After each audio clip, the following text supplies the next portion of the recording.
chapter 8 kita nak terangkan pasal primer. So ini sekarang ada material keramik dengan primer seramik. So, okay, berikut adalah cara penggunaan primer dengan cara yang betul dengan tertutup. Pertama sekali kita bersihkan permukaan ni. So pastikan hilang semua debu.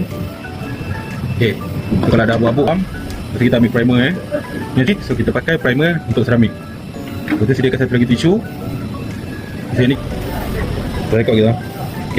So first kali kita boleh buka ni primer dia.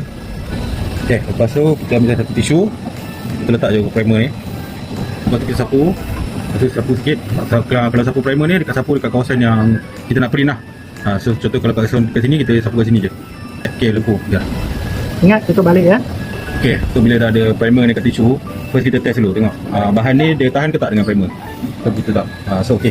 So ada bahan ni memang dengan primer ni okey lah. Lepas tu kita lap. Barang saya nak print semua, so kita letak primer kat semua bahagian. So dia lap satu kali je.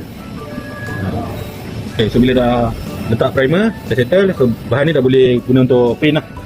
So kita letak je dekat kawasan yang kita nak print. Lepas dah settle letak primer, bila dah settle letak primer, dah letak material, kita dah boleh pergi proses printing lah. So kita print je. So dia punya capacity pula adalah 50 ml. So kita buat macam ni supaya tak ada waste lah, tak ada pembaziran dekat primer ni. Lepas tu pastikan korang simpan primer ni dekat dalam suhu bilik. Jangan terlalu panas, jangan terlalu sejuk. So kalau boleh tengok dekat sini dah ada manufacturing date. So kalau selagi seal dia tak buka, dia boleh tahan tau. Tapi kalau contoh yang ni seal dia buka, dia boleh tahan 2 tahun je, 2 bulan saja. So tengah dalam proses printing. So nanti kita tengok result.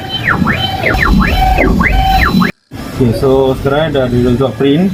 So kita boleh test lah, tengok lah. So kalau ni pun kita gosok guna tangan pun dia tak tertanggal.